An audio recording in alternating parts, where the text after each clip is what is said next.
Vernolet bénichon, rijolet, rijoletta, Vernolet bénichon, noririn tota des bons. La fête de la Bénichon est au cœur de l'identité fribourgeoise.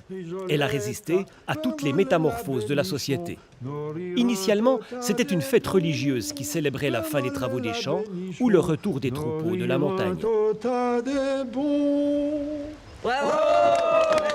Les paroissiens avaient pris l'habitude de fêter non seulement leur bénichon paroissial, mais ils allaient aussi dans les villages alentours fêter la Bénichon, si bien que les autorités trouvèrent que l'on fêtait trop dans le canton de Fribourg, on ne travaillait pas assez.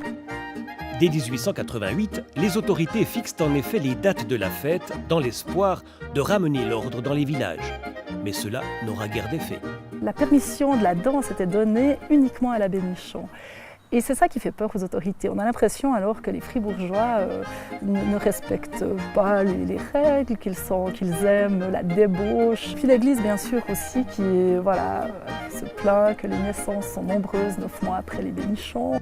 Le dîner de Bénichon est caractéristique de l'opulente campagne fribourgeoise. Toute la richesse de la ferme s'y étale. Jambon, gigot, moutarde, poire à botsy, cuchot, bricelet, c'est l'heure de faire bombance. C'est clair que c'est un menu grandiose, un menu immense.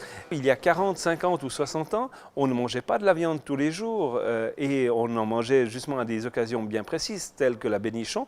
Et c'est pour cette raison qu'on avait envie de manger ce menu gigantesque afin justement de découvrir l'immensité de toutes nos recettes de Bénichon qui étaient d'excellentes recettes et vu qu'on ne le faisait pas souvent, on adorait ceci et on continue à l'adorer. Alors bonnes gens, voyez, voilà le dernier plat avant la pause.